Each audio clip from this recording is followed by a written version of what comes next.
All right. So thank you, Mike, for joining us. This is Mike Saba with Watson Realty, a local rock star here in Bakersfield, California. I really admire this guy. This is going to be a real treat for anybody out there that is wanting to grow their business. Mike has been in, how many years in the business so far, Mike?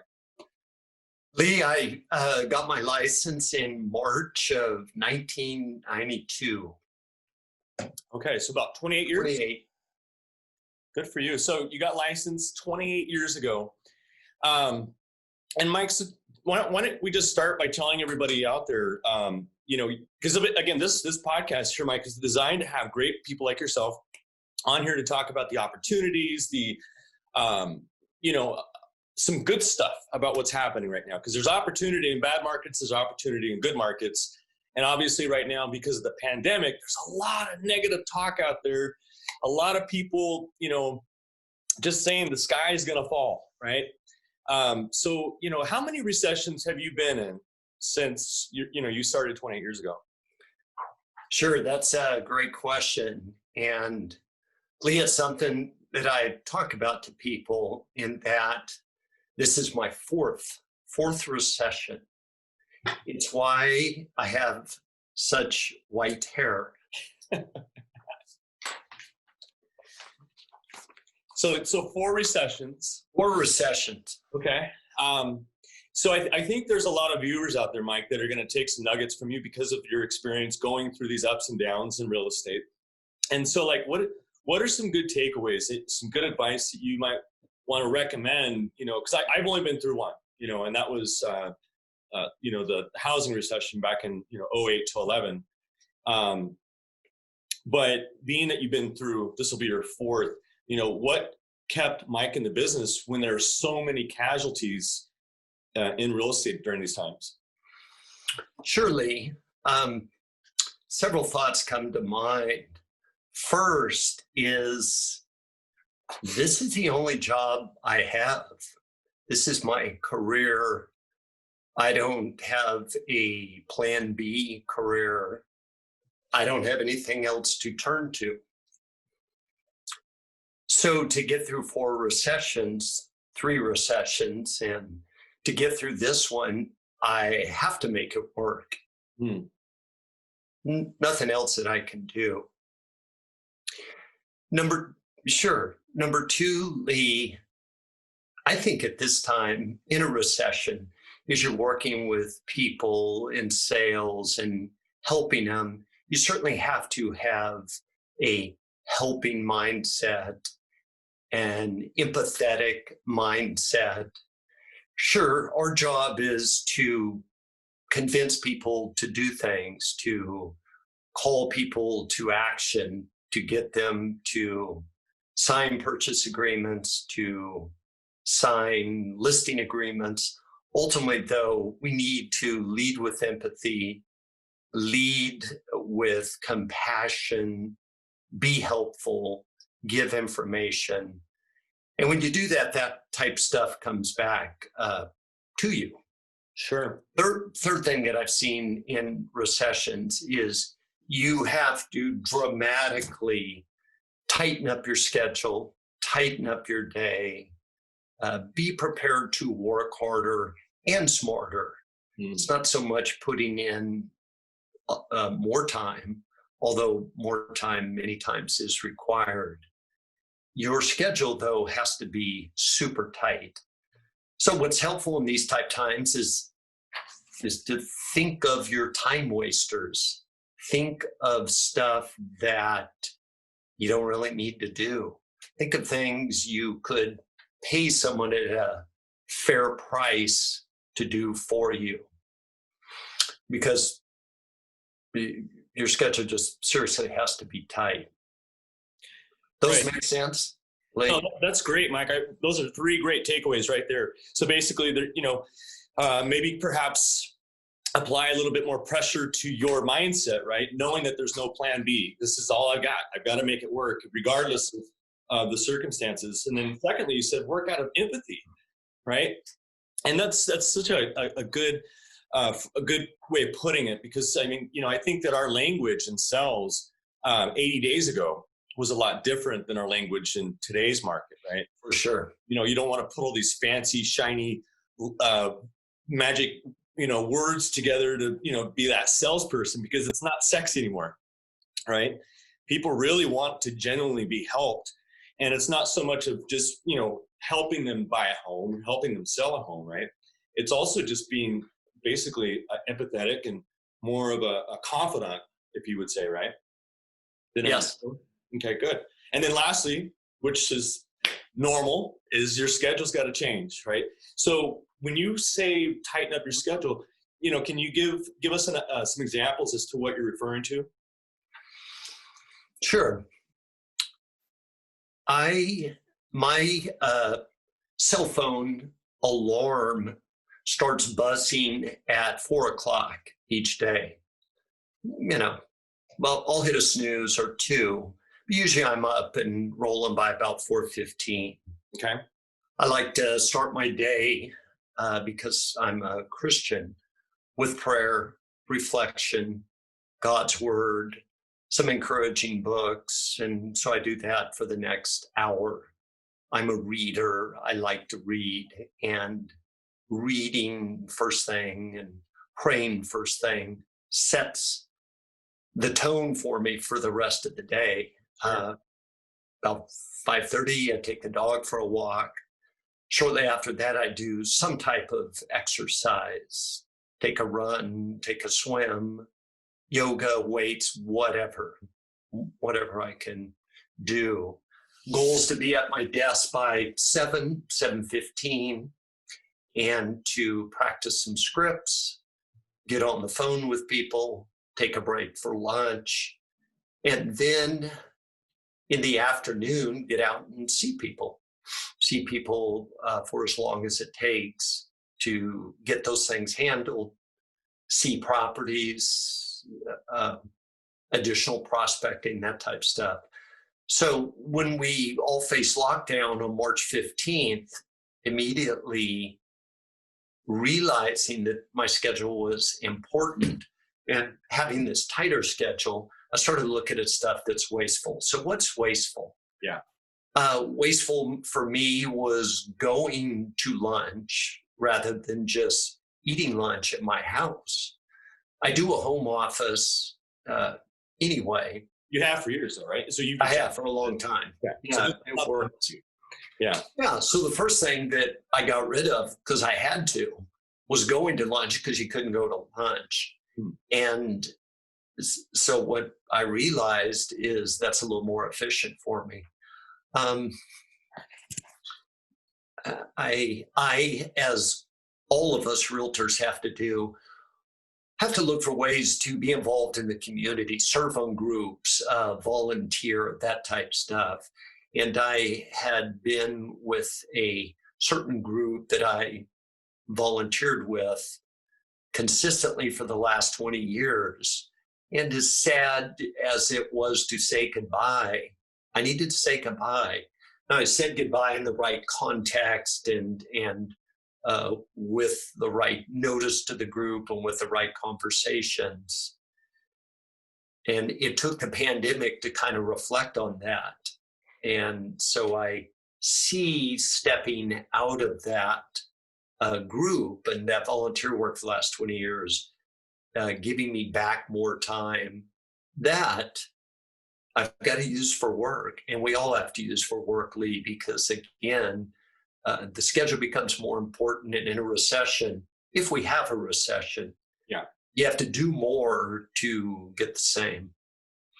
Let's see, another little time saver is the same time saver that everyone's using, and that is Facebook Live, Zoom, FaceTime, all the different tools out there that allow you to quickly and more efficiently have meetings. They are wonderful. And I guess one day we'll look back and realize it's sad that the pandemic had to give us those tools or to put those tools at the forefront, but we have them, so we got to use them, and they save a ton of time. I love it, Mike. That's awesome. It's funny, but I hear a lot of people talking about this is the way it's going to be for the rest of our lives, and so we either can, learn to adapt and then learn to just understand, like, yes, you just have to pivot a little bit. We have to make some adjustments, like you said, all these virtual type scenarios. And for a lot of folks, it's very uncomfortable. A lot of them aren't willing to learn to adapt, and, Mike, when I talk to agents, that's one of the biggest issues that they have, that they're waiting for it to go away. Right. Well, Mike, when is this going to go away? Lee, let me pull out my crystal ball. Hang on. Hey, next week. It's going. Oh, great. Okay, perfect. Sweet.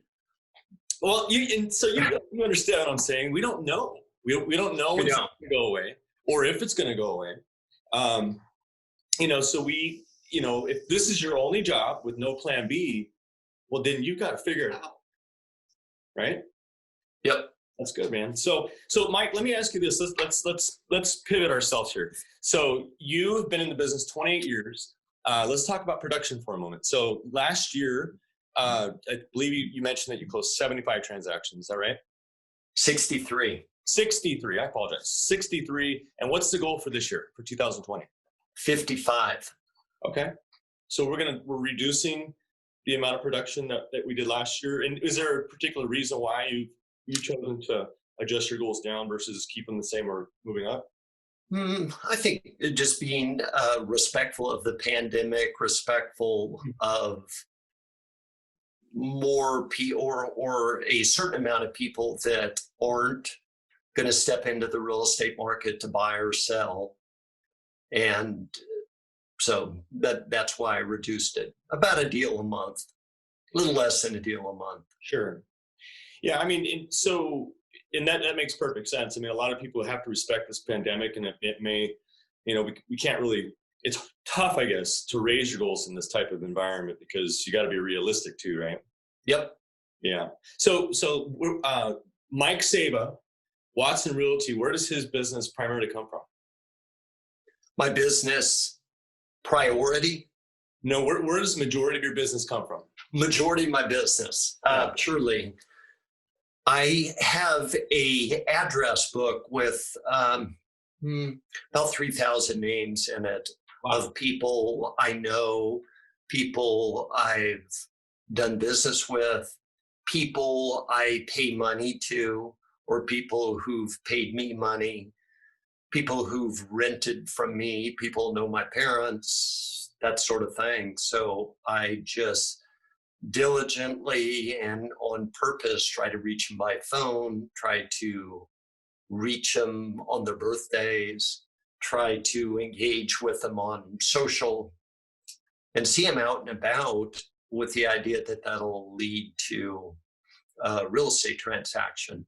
And most transactions do come from that. Secondarily, I try and get a hold of expireds each day, and more and more, and being on purpose about trying to reach for sale by owners right now too.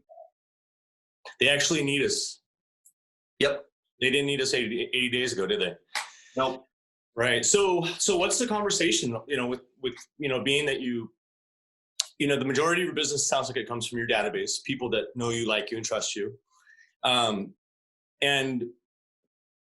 obviously after 28 years, I certainly hope you have 3,000 names and numbers of people. That's quite a bit, by the way. But with the for sale by owner, right, and the expired, has the conversation changed at all since the pandemic? I'm assuming that they're a little bit more open to talking to you, and they have more questions about what's happening, right? Yes, both are. With the expireds, it seems, Lee, that unless they truly want to sell, they really want to be off the market. So the quicker you can engage with them or have that conversation with them, then the quicker you can move on to the next one, or not necessarily keep trying to follow up with those folks.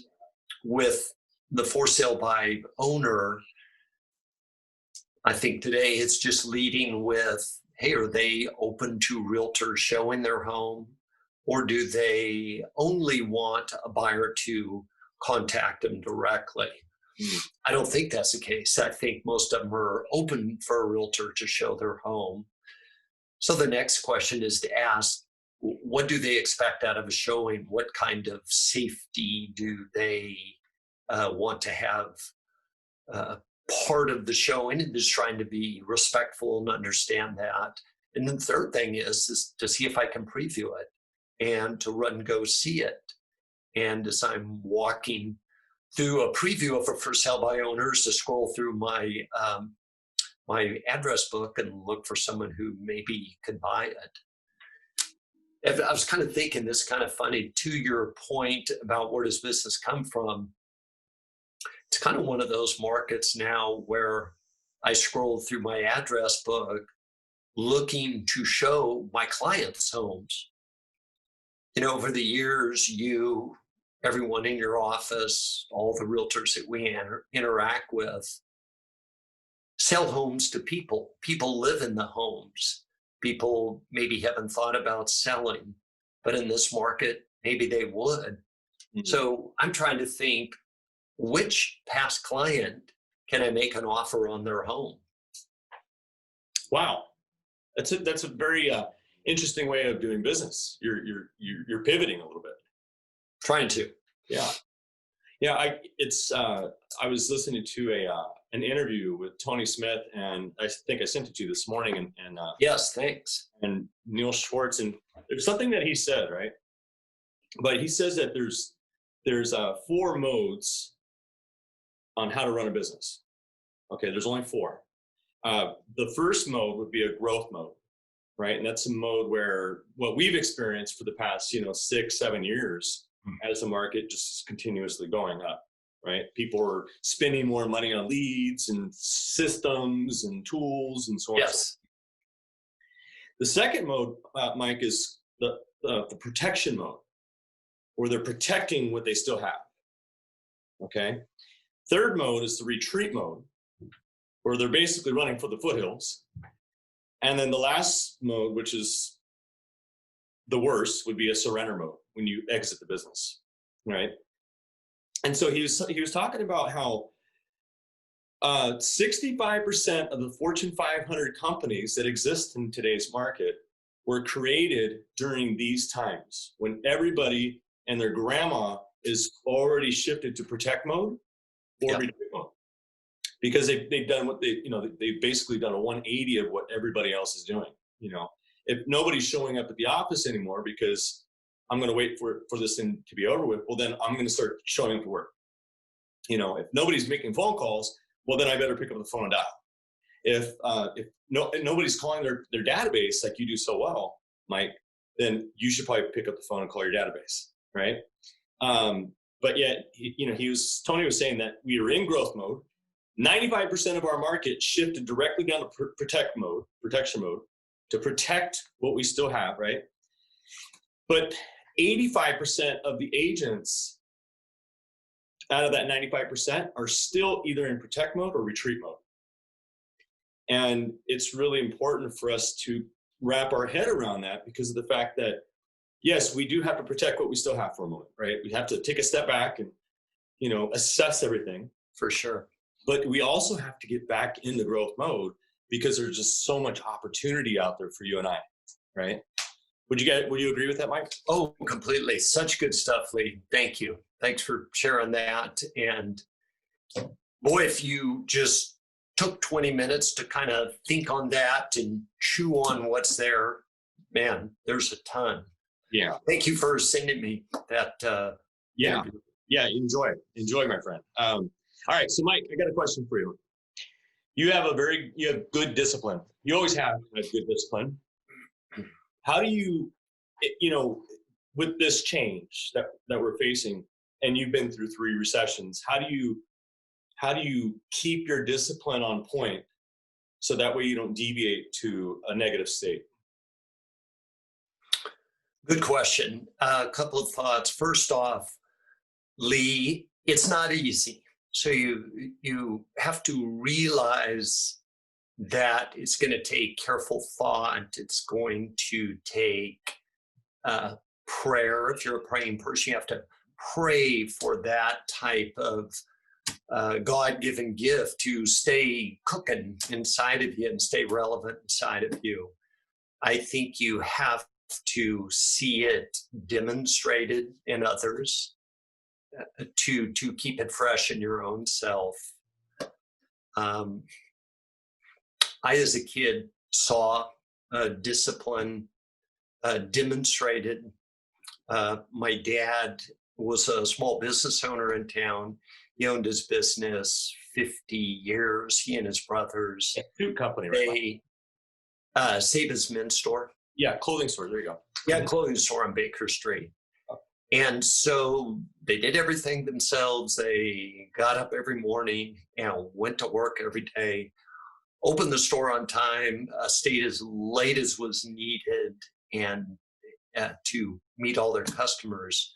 So I saw that type stuff demonstrated from a young age, including with their father, who was my grandfather, who Lee came over as the proverbial broke immigrant from Lebanon, 1915, with a couple bucks in his pocket, and grew and developed that clothing store for them.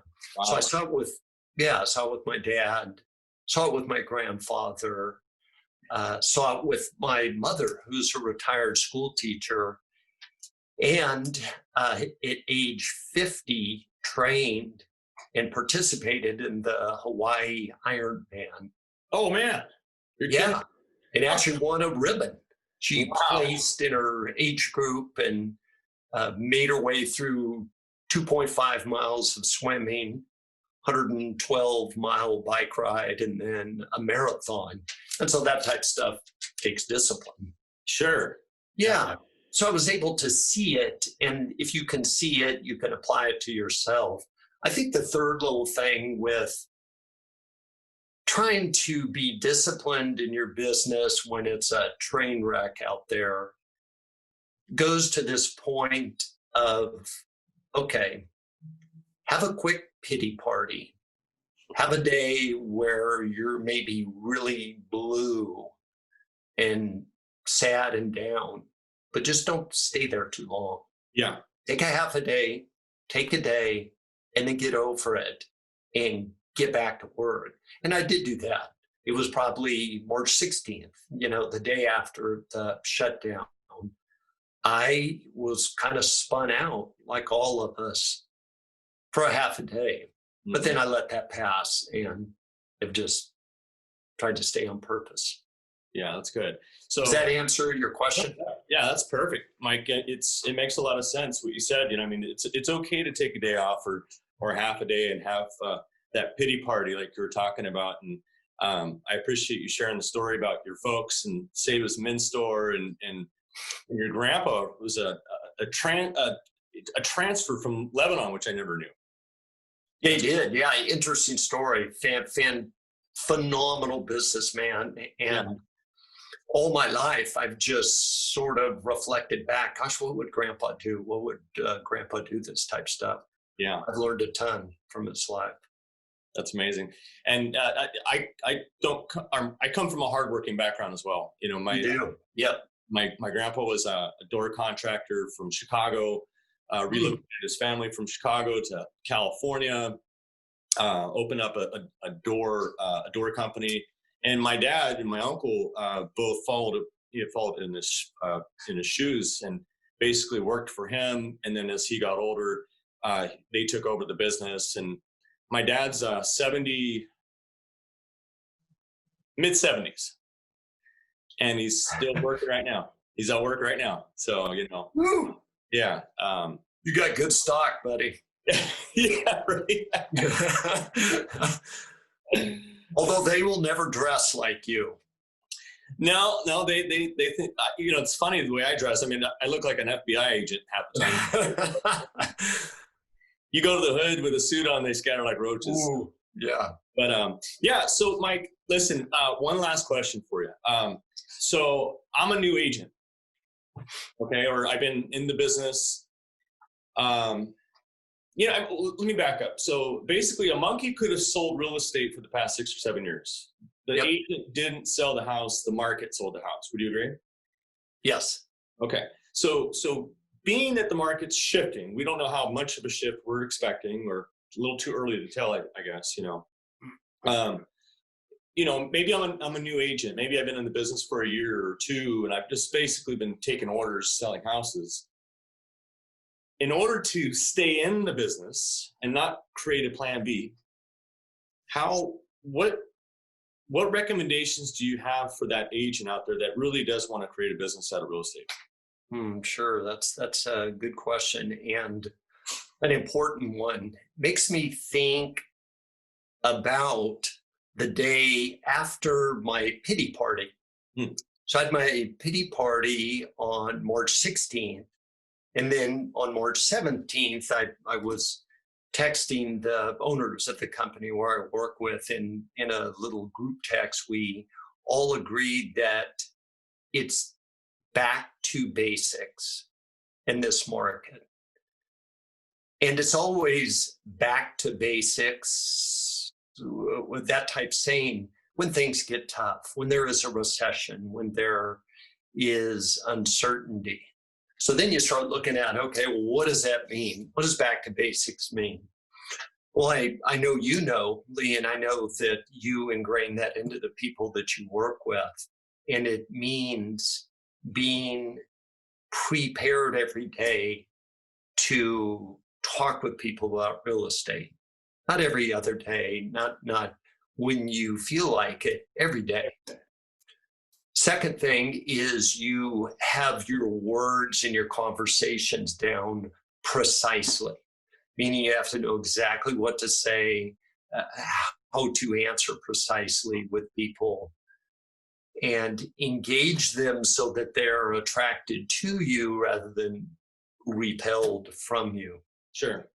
Number two, you have to, in a back to basics format, have a good, concise listing presentation that you can share with someone easily and quickly, and it would be understandable.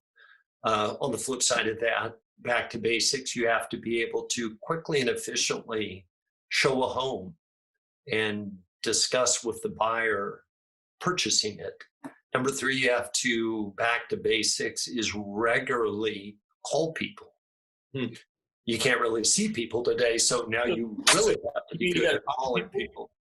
Yeah, you got to be able to call people. That back to basic thing. Got it. So back to basics is the training and the practice that you do to speak well and come across well. And then the steps you do every day, such as waking up early, following your schedule, contacting the people you need to, taking a break for your mindset, for some exercise, to be with your family, then wake up and do it all over again. Back to basics. That's awesome. So an agent today that's new needs to do that and look carefully at the steps. Some important steps certainly today are giving information and engaging people on social platforms. Some other back to basic stuff would be staying in touch, staying in tune with their manager, with their broker, with people who can train them. And certainly great brokers like yourself train people. So plug back into who's leading you. Awesome. Mike, it's funny you said that, because 80 days ago, when the pandemic, before it hit, people were spending money left and right on leads, right? Yes.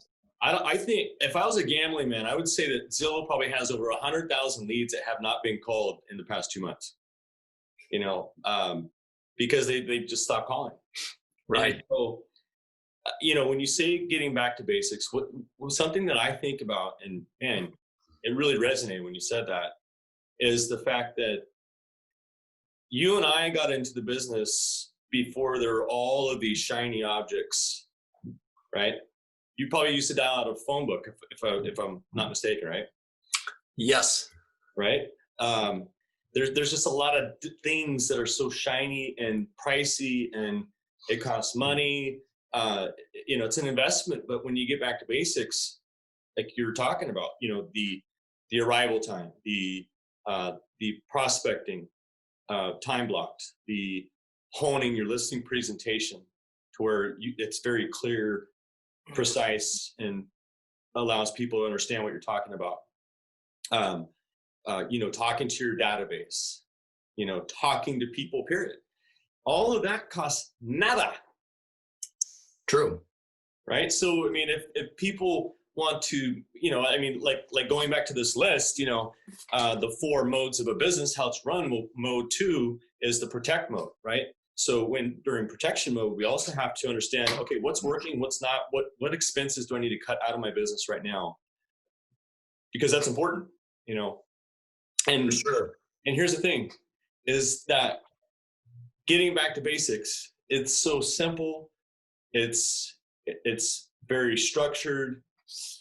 And I think you said it best, Mike, is that start over again tomorrow, which is usually the hardest thing to do. Totally. Because it's repetitious boredom, doing these things that we don't want to do, right? It is. It is and this isn't a slam of our industry. Right. But let's be real here on this podcast. It is a grind of a job. It is many times boring or dull, and you don't get immediate results. So you got to start over the next day. Those are the facts. So ideally, that new agent or newer agent gets that and is willing to roll with it because it's important. Yeah. It takes a lot of grit, and you have to put up with a ton of grind in this work.